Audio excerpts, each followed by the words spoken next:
नमस्कार. इयत्ता चौथीची शिष्यवृत्ती परीक्षा. नाव ऐकलं की अनेकांना थोडं दडपण येतं नाही का? पण अजिबात काळजी करू नका. आपण आज या परीक्षेतल्या प्रत्येक विषयाचा अभ्यासक्रम इतक्या सोप्या भाषेत समजून घेणार आहोत की सगळं चित्र अगदी स्पष्ट होईल. चला तर मग सुरुवात करूया. हो, खरंय. अनेकांना ही परीक्षा म्हणजे जणू काही एक मोठा डोंगरच वाटतो. अभ्यासक्रम मोठा आहे, विषय भरपूर आहेत आणि मग प्रश्न पडतो की अरे देवा, तयारी सुरू तरी कुठून करायची आणि कशी करायची?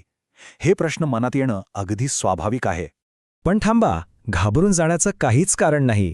जर आपल्याकडे योग्य नियोजन असेल आणि दिशा स्पष्ट असेल तर हा अवघड वाटणारा प्रवाससुद्धा अगदी सोपा आणि खरं सांगायचं तर आनंददायी होऊ शकतो. आणि आजचं आपलं हे विश्लेषण म्हणजे समजा त्या प्रवासाचा एक अचूक नकाशाच आहे.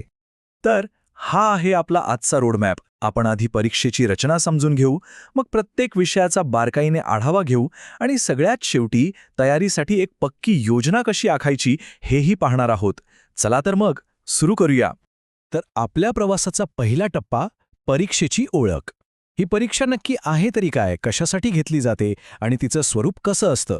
चला, या प्रश्नांची उत्तरं शोधूया. एक गोष्ट लक्षात ठेवली पाहिजे, शिष्यवृत्ती मिळवणं हे तर एक ध्येय आहेच, यात शंका नाही.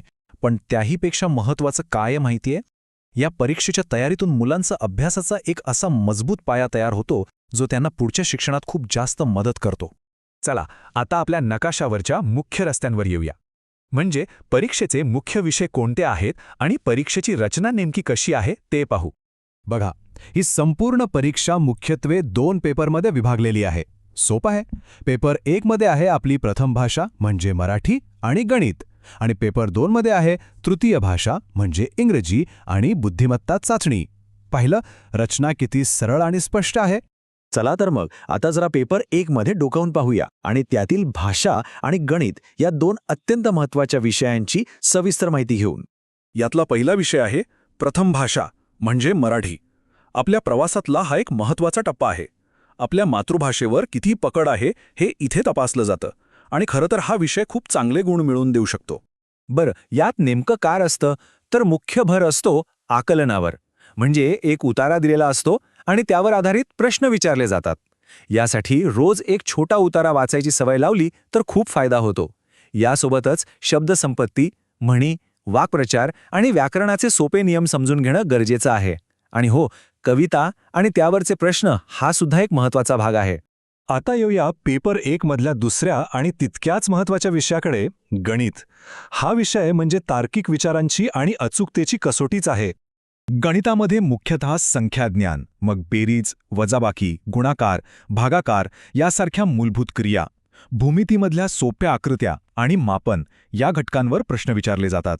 आणि एक गंमत सांगू, एकदा का या सगळ्या संकल्पना डोक्यात पक्क्या बसल्या ना की गणित हा सगळ्यात सोपा आणि भरभरून गुण मिळवून देणारा विषय वाटू लागतो. ठीक आहे, तर पेपर 1 चा आढावा आपण घेतला. आता आपल्या नकाशावर पुढचा टप्पा गाठूया. चला, पेपर 2 मधल्या इंग्रजी आणि बुद्धिमत्ता या विषयांना समजून घेऊ. तर तिसरा विषय आहे तृतीय भाषा म्हणजे इंग्रजी. आजच्या जगात संवाद साधण्यासाठी इंग्रजीचं ज्ञान किती महत्त्वाचं आहे हे वेगळं सांगायला नको, आणि ही परीक्षा म्हणजे त्याची एक चांगली पायाभरणीच आहे. यामध्ये प्रामुख्याने वोकॅब्युलरी म्हणजे शब्दसंग्रह, छोटे पॅसेजेस वाचून प्रश्नांची उत्तरं देणं, सोपी कोडी आणि अगदी मूलभूत व्याकरण जसं की ए, ॲन, द कुठे वापरायचं यावर भर दिलेला असतो. आणि आता येतोय या परीक्षेतला सगळ्यात वेगळा आणि खरं तर सगळ्यात इंटरेस्टिंग विषय, बुद्धिमत्ता चाचणी. इथे पाठांतराला फारसं महत्त्व नाही. सगळा खेळ आहे तार्किक विचारक्षमतेचा आणि निरीक्षण शक्तीचा. यात कशा प्रकारचे प्रश्न असतात तर गटात न बसणारा शब्द किंवा आकृती ओळखणं, अपूर्ण मालिका पूर्ण करणं, सांकेतिक भाषेवरची कोडी सोडवणं, आरशातली प्रतिमा कशी दिसेल हे ओळखणं, असे प्रश्न असतात. ऐकायला अवघड वाटतंय का? पण विश्वास ठेवा, नियमित सराव केला की हा विषय खूपच सोपा आणि मजेशीर वाटतो. बरं, आतापर्यंत आपण पाहिलं की काय अभ्यास करायचा, पण आता येतो सगळ्यात महत्त्वाचा प्रश्न, तो कसा करायचा? या तयारीच्या प्रवासात योग्य दिशा दाखवणारं होकायंत्र म्हणजे एक पक्कं, सुनियोजित वेळापत्रक. यशाचं रहस्य बऱ्याचदा एका चांगल्या वेळापत्रकात दडलेलं असतं.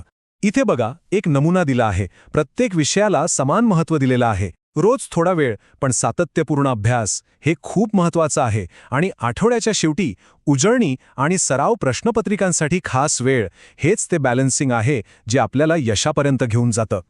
चला तर आता आपण या आपल्या माहितीच्या प्रवासाच्या अगदी शेवटच्या टप्प्यात आलो आहोत. सगळी माहिती तर मिळाली, पण आता प्रत्यक्ष कृती काय करायची, पुढे नक्की कोणती पावलं उचलायची ते पाहूया. तर मग पहिलं पाऊल कोणतं? स्वतःचं एक अभ्यासाचं वेळापत्रक तयार करा. मग अभ्यासाचं साहित्य, जुन्या प्रश्नपत्रिका हे सगळं गोळा करा. एक गोष्ट लक्षात ठेवा, संकल्पना पाठ करण्याऐवजी त्या समजून घेण्यावर भर द्या. आणि सगळ्यात महत्त्वाचं, रोज न चुकता सराव करा.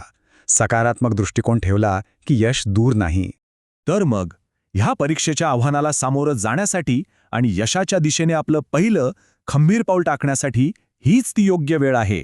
हा संपूर्ण प्रवास यशस्वी व्हावा ह्यासाठी खूप खूप शुभेच्छा.